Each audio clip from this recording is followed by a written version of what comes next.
নম্বর প্রশ্নে বলেছে দুটি সংখ্যার গসাগু ও লসাগু যথাক্রমে 35 এবং 420 হলে সংখ্যা দুটির সর্বনিম্ন যোগফল কত।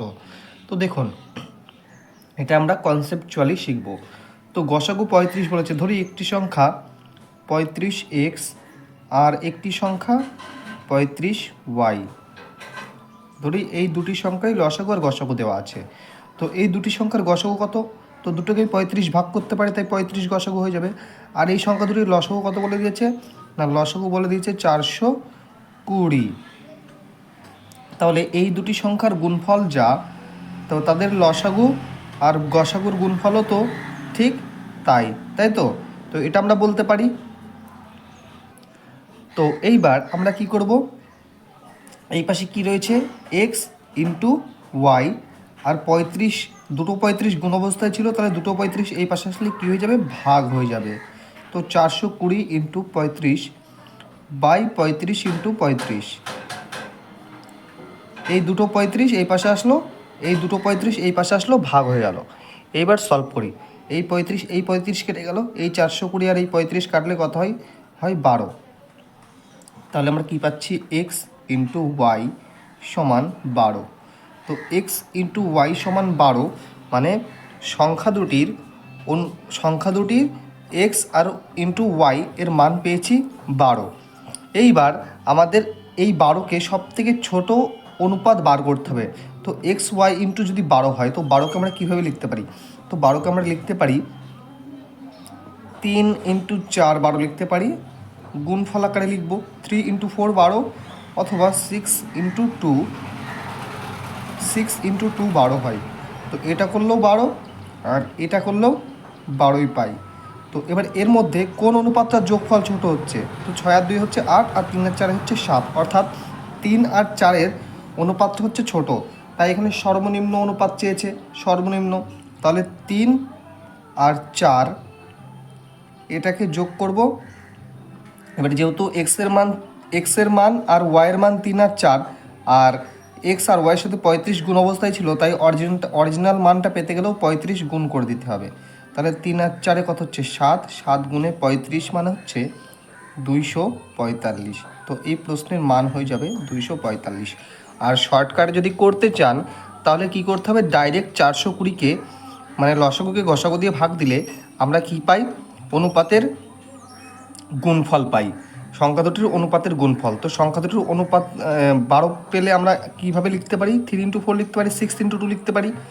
তো সেটাকে আবার আমাদের এরকমভাবে দেখতে হবে যে কোনটা ছোট অনুপাত। 3:4, 3 আর 4 হচ্ছে সব থেকে ছোটো, তাই এই অনুপাতটা নিয়ে কাজ করতে হবে।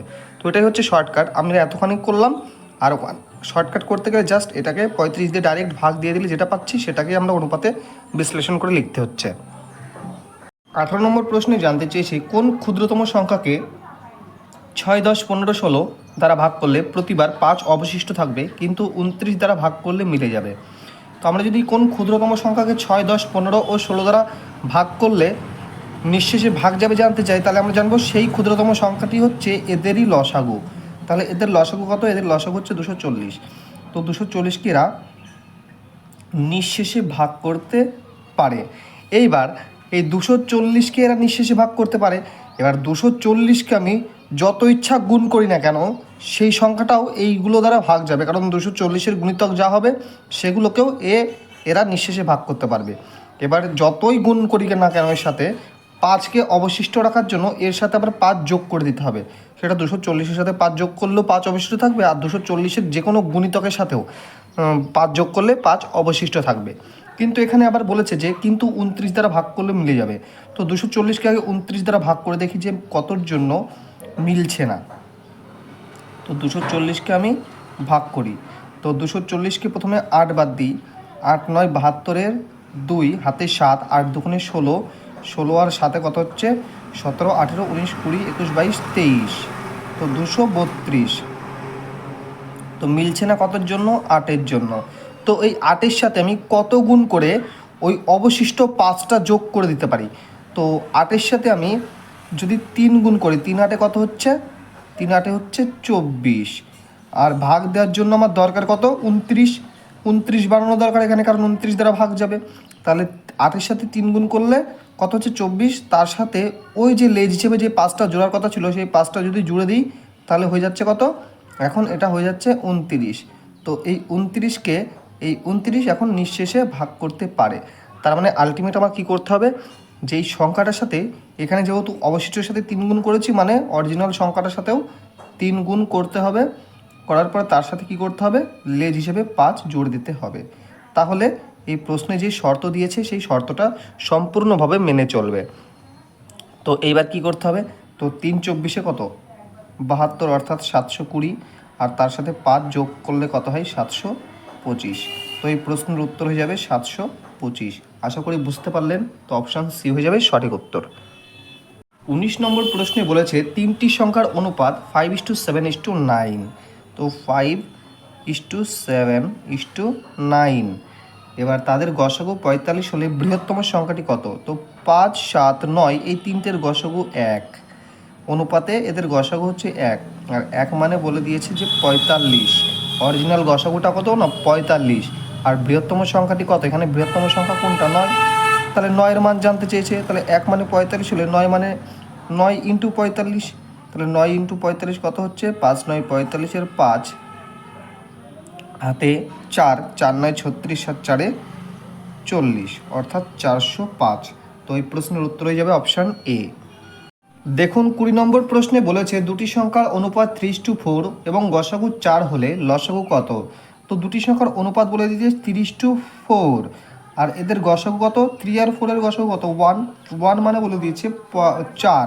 তো 1-এর মান যদি 4 হয়, আমাদের জানতে চেয়েছে যে 3 আর 4 এর লসাগু কত। তো 3 আর 4 এর লসাগু আমরা জানি 12। তো এই 12-এর মান কত হবে, তাহলে 12-এর মান হবে 4 12 48, অর্থাৎ অপশান সি হয়ে যাবে সঠিক উত্তর। 21 নম্বর প্রশ্নে বলেছে দুটি সংখ্যার গসাগু 12 ও তাদের সমষ্টি 120। তো 120কে যদি আমরা গসাগু দিয়ে ভাগ দিই তাহলে আমরা পাচ্ছি কত না 10। এই 10কে আমরা কেমনভাবে লিখতে পারি, তো 10কে আমরা লিখতে পারি 1 + 9, লিখতে পারি 2 + 8, লিখতে পারি 3 প্লাস কত লিখতে পারি 3 + 7 লিখতে পারি, 4 + 5 লিখতে 4 + 6 লিখতে পারি, আর 5 + 5 লিখতে পারি। তো এতগুলো অনুপাত আমরা লিখতে পারি। এখন আমরা কোন অনুপাতগুলো নেব, যেগুলো মৌলিক জোড়া সেগুলো নেব। তো এটা মৌলিক আর এটা মৌলিক, আর কোনোটাই মৌলিক নয়, তাহলে এই দুটোই হচ্ছে পরস্পর মৌলিক। তাহলে এই সংখ্যা দুটি, এই দুই জোড়াই হবে এই প্রশ্নের উত্তর। 22 নম্বর প্রশ্নে বলেছে যে ক্ষুদ্রতম পূর্ণবর্গ সংখ্যা 16, 24 ও 32 দ্বারা বিভাজ্য তা হলো। তো 16, 24, 32, 16, 24 ও 32 এর লসাগু কত না, এর লসাগু হচ্ছে 96। তাহলে 96 এই 4টি অপশানের মধ্যে কাকে ভাগ করতে পারবে। তো অপশানগুলি পূর্ণবর্গ হতে হবে। তো অপশান এ পূর্ণবর্গ নয়, তো অপশান এ কে তো হবে না। অপশান বি 256 পূর্ণবর্গ, 324 পূর্ণবর্গ, 576 পূর্ণবর্গ। তো 96 একমাত্র 576কেই ভাগ করতে পারে, বাকি দুটোকে পারে না, তাই 576 হয়ে যাবে এই প্রশ্নের সঠিক উত্তর। 23 নম্বর অঙ্কে বলেছে 3 অঙ্কের কোন বৃহত্তম সংখ্যা 10, 12, 15 দিয়ে ভাগ করলে প্রত্যেক ক্ষেত্রে 4 ভাগশেষ থাকবে। তো 10, 12, 15 এর লসাগু কত না, এর লসাগু হচ্ছে 60। 60 যাকে যাকে ভাগ করতে পারবে, 10 তাকে ভাগ করতে পারবে, 12 ভাগ করতে পারবে, 15। তখন 3 অঙ্কের বৃহত্তম সংখ্যা কত, 3 অঙ্কের বৃহত্তম সংখ্যা 999। তো দেখি 999কে 60 কত পর্যন্ত ভাগ করতে পারে। তো 60 একে 60, 9 3 99, তো 5 6 30, 6 6 36, 6 36, 360, তাহলে থাকে কত 39। অর্থাৎ এই যে 39 যে সংখ্যাটা, এই সংখ্যাটাকে 39 বাদ দিয়ে কত বলেছে যে 4 ভাগশেষ হিসেবে রাখতে বলেছে। তাহলে 39-এর জায়গায় যদি 4 ভাগশেষ রাখতে হয় তাহলে কত বাদ দিতে হবে এখান থেকে, তো মাইনাস করে দিতে হবে 35। তাহলে এই 35 মাইনাস করা মানে 999 থেকেই 35 মাইনাস করো। তো 999 থেকে 35 মাইনাস করলে উত্তর হয় কত, 5 কত হলে 9, 4, 3 কত হলে 9, 6, আর 9, অর্থাৎ 964। তো এই অপশানের সঠিক উত্তর হয়ে যাবে অপশান এ। 24 নম্বর প্রশ্নে বলেছে 3টি সংখ্যার অনুপাত 3:4:6, তাদের গসাগু 12 হলে লসাগু কত। তো দেখুন 3:4:6, তো এদের গসাগু কত, তো এদের গসাগু 3, 4, 6 এর গসাগু কত হচ্ছে আগে তাই দেখি। তো তো 3, 4, 6 এর গসাগু হচ্ছে 1। তা 1 মানেই বলেছে যে 12। তাহলে এই তিনটের লসাগু কত? তো আমরা জানি যে এই তিনটের লসাগু হচ্ছে 3, 4, 6 লসাগু কত? 12। তো 12 মানে কত হবে? 1 মানে 12 হলে 12 মানে 12 12 144। তাহলে এই প্রশ্নের সঠিক উত্তর হয়ে যাবে 144। 25 নম্বর প্রশ্নে বলেছে তিনটি সংখ্যার অনুপাত 2:3:7, তাদের লসাগু 252 হলে গসাগু কত? তো 2, 3 আর 7 এই তিনটি সংখ্যার লসাগু কত? 3 সাথে 21, 21 দুগুণে 42। তো 42 মানেই বলেছে 252। তো 42 মানে যদি 252 হয় তাহলে 1 মানে কত হবে? 252/42। আর জানতে চেয়েছে গসাগু কত। তো আমরা তো জানি 2 আর 3 আর 7-এর গসাগু কত? 1। তাহলে 1-এর মান যেটা বেরোবে সেটাই হচ্ছে গসাগু। তো এটা কাটলে কত হয় দেখি। তো এটা কাটলে হয় 6, অর্থাৎ 6। 6 42-এ 252, অর্থাৎ এই প্রশ্নের উত্তর হবে 6। 26 নম্বর প্রশ্নে বলেছে দুটি সংখ্যার গসাগু ও লসাগু যথাক্রমে 11 এবং 385। সংখ্যা দুটি কী কী? ধরি একটি সংখ্যা 11x ও আরেকটি সংখ্যা 11y। এইবার এই সংখ্যা দুটির লসাগু কী বলেছে? 385। আর গসাগু কী বলেছে? না 11। তোমরা কি জানি যে দুটি সংখ্যার গুণফল সমান সমান সংখ্যা দুটির লসাগু গুণ গসাগু। তাহলে এখানে আমরা এক্স ইন্টু ওয়াই হিসেবে রাখতে পারি, আর 11টাকে এই পাশে ভাগ হিসেবে দিতে পারি। দুটো 11 আছে, তাই 385 ইন্টু 11/2 তো এটা কেটে গেল, আর এটা কাটলে কত হয়? তো এটা কাটলে দাঁড়াই কত? 5, 3, 11, 33 থাকে কত? 5, 5, 11, 55। তো এক্স ইন্টু ওয়াই এর মান কত পাচ্ছি? তো এক্স ইন্টু ওয়াই এর মান পাচ্ছি 35। তো আমরা কি জানি যে এক্স আর ওয়াইয়ের জায়গায় যদি 7 আর 5 রাখি তবেই তো 35 হয়। আর কোনোভাবে কি 35 আসে? এই দুটো সংখ্যা গুণ করলেই একমাত্র 35 আসে। অর্থাৎ এক্স এর মান 7 আর ওয়াইয়ের মান কত? 5, অথবা ওয়াইয়ের মান 7, এক্সের মান 5, আপনি যেটা খুশি নিতে পারেন। এইবার আমরা এক্সের মান পেয়ে গেছি কত? 7। তাহলে একটা সংখ্যা কত হবে? 11x ধরেছি মানে কত? 11 গুণ 7, অর্থাৎ 7 11 77। আর একটা সংখ্যা কি ধরেছিলাম? 11y।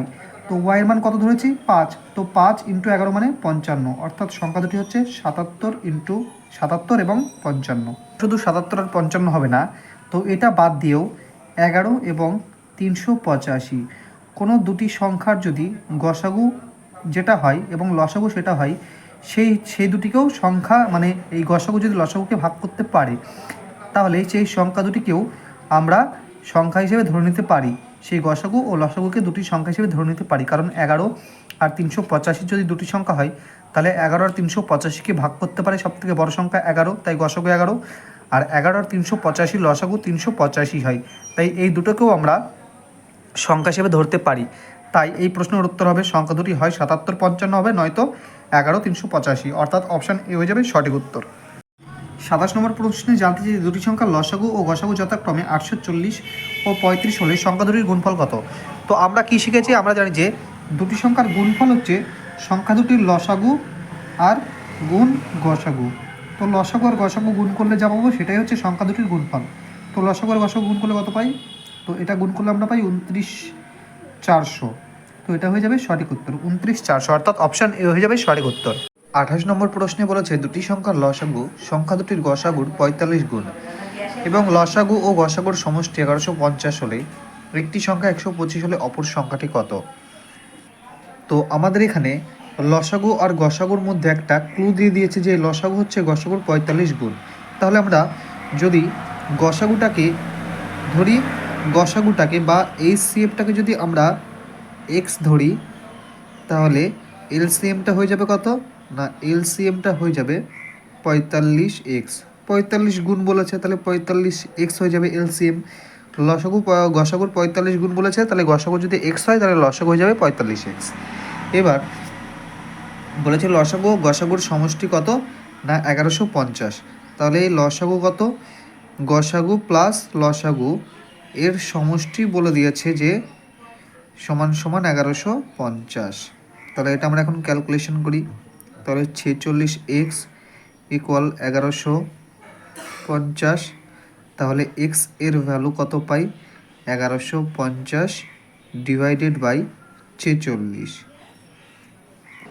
তাহলে এখানে 46 দিয়ে যদি 1150কে কাটা হয় তাহলে এটা হয় 25। তাহলে আমরা x এর মান কত পাচ্ছি? না x এর মান পাচ্ছি 25। এবার আমাদের বলেছে লসাগু ও গসাগু, গসাগুর 45 গুণ হচ্ছে লসাগু। তো আমরা এই সিএফটাকে x ধরেছিলাম, তার মানে এই সিএফের জায়গায় আমরা কত লিখতে পারি?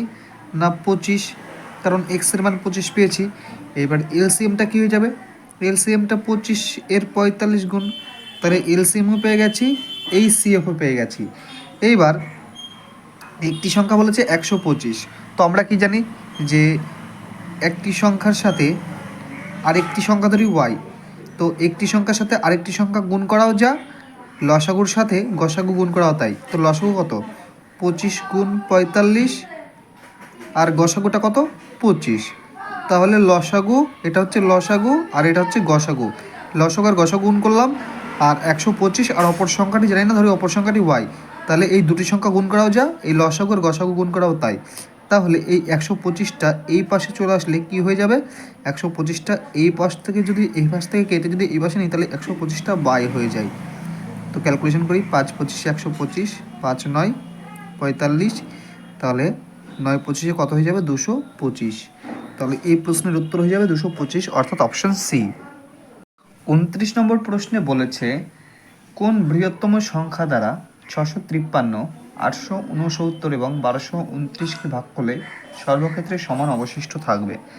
তো এই প্রকারের অঙ্কগুলো আমরা শর্টকাটে করার চেষ্টা করব। 653, 869 এবং 1229। তো এই ক্ষেত্রে সংখ্যাগুলো আমরা লিখে নিয়েছি।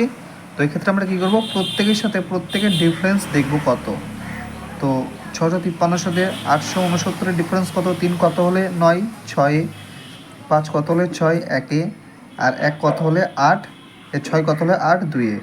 আর এখানে ডিফারেন্সটা দেখি, 9 9 মিলে গেল 0, 6 কত হলে 12, 6 হাতে 1, হাতে 1, 8 থেকে 9, 9 কত হলে 12, 9 3, অর্থাৎ 216 ও 360। তো 216 ও 360 এর গসাগু যেটা হবে সেটাই হচ্ছে আমাদের উত্তর। তো আমরা ডিফারেন্স বেছে নিয়েছি। তো 200 আর 360কে আমরা গসাগুতে পরিণত করি। 216 আর 360, তো 360-এর মধ্যে 216 কতবার যায়? না একবার যায়। 216, 6 কত হলে 10, 4, হাতে 1, 1 কত হলে 1 1 2, 2 কত হলে 6, 4 থাকছে কত? 144। 216, 144 কতবার যায়? একবার যায়। বিয়োগ করলে কত হয়? 4 কত হলে 6, 2, 4 কত হলে 11, 7, আর 1 কত হলে 2, 1, সরি 4 কত হলে 11, 7 হাতে 1, 1 মিলে 2, তো 72। তো এই 72 দিয়ে এখন যদি আমরা 144কে ভাগ করি তাহলে এই 72 দিয়ে উপরের সংখ্যাকে ভাগ করতে হবে, লসাগুর নিয়ম, 72 দুগুণে 144, তো মিলে গেল। তো আমরা জানি ভাগ প্রক্রিয়ায় শেষের বাদিকে যে ভাজকটা হয় সেটি হচ্ছে গসাগু। তো এক্ষেত্রে আমাদের শেষে বাদছে বাদিকে 72, তাই এই প্রশ্নের উত্তর হয়ে যাবে 72, অর্থাৎ 653, 869 ও 1229-এর গসাগু হয়ে যাবে কত? 72। দেখুন 30 নম্বর প্রশ্নে বলেছে যে 4 5 6 7 8 দ্বারা ভাগ যায় এবং 13 এর গুণিতক। তো 13 এর কোন গুণিতককে 4 5 6 7 8 দ্বারা ভাগ করলে প্রত্যেক ক্ষেত্রে 2 অবশিষ্ট থাকবে? তোমরা জানি যে 4 5 6 7 8 এর লসাগু কত? না এর লসাগু হচ্ছে 840, অর্থাৎ 840কে এরা সবাই অনায়াসে ভাগ করতে পারে। এবার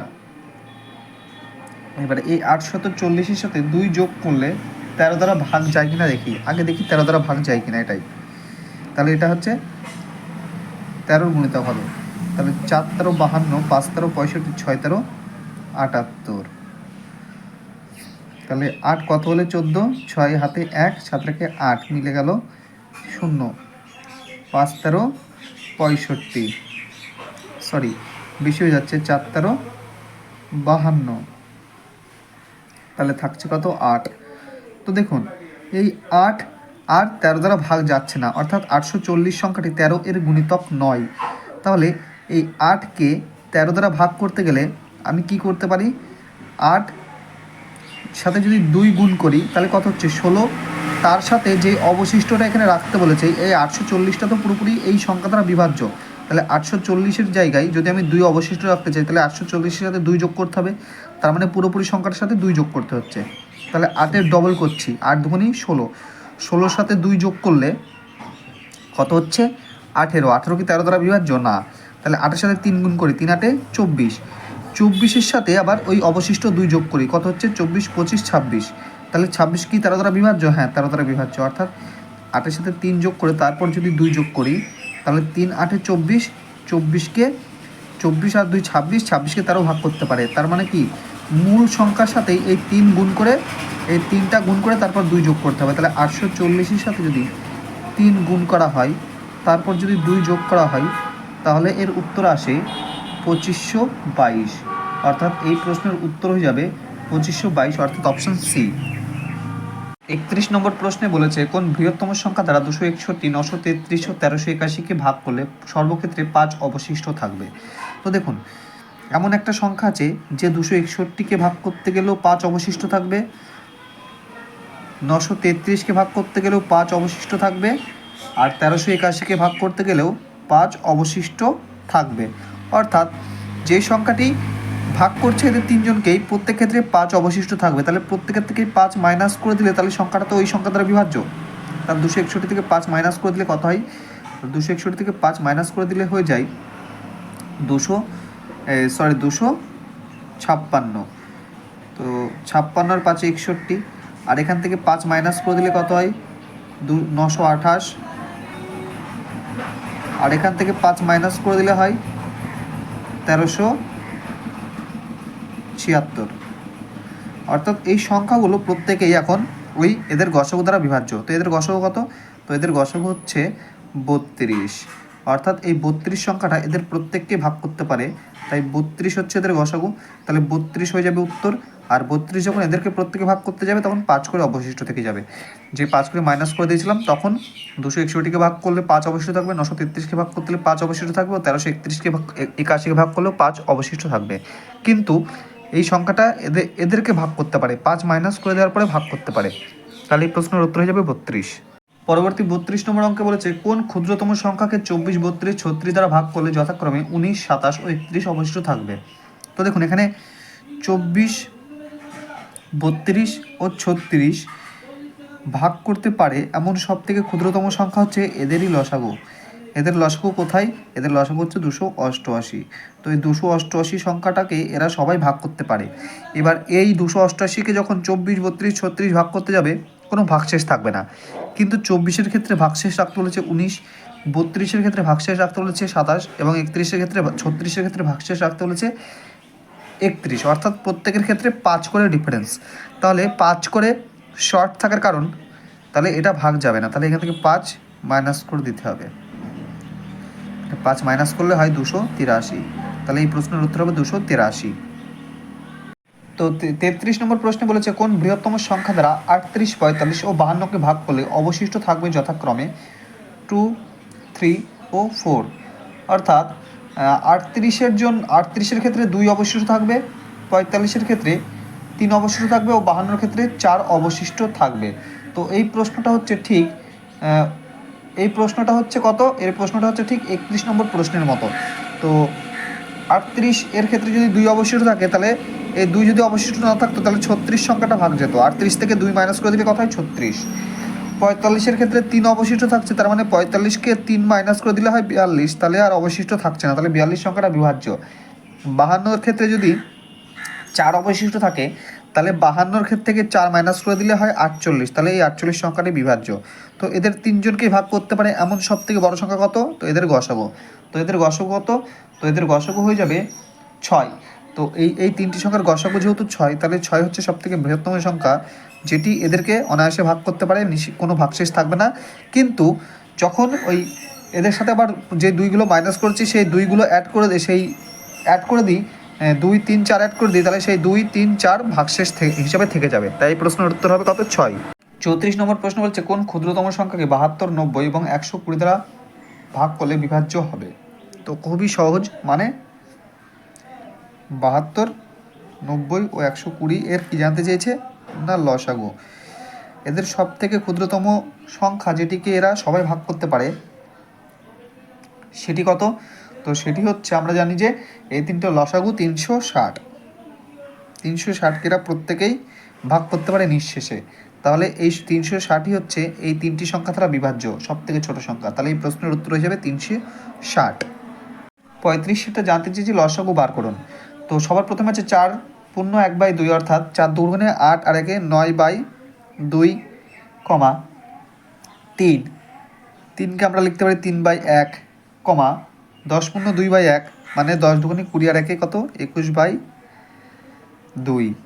তো এখানে বের করতে বলেছি লসাগু। তো আমরা জানি যেটা বের করতে পারি সেটা উপরে হয়ে যায়, আর গসাগুটা তাহলে হয়ে যাবে নিচে।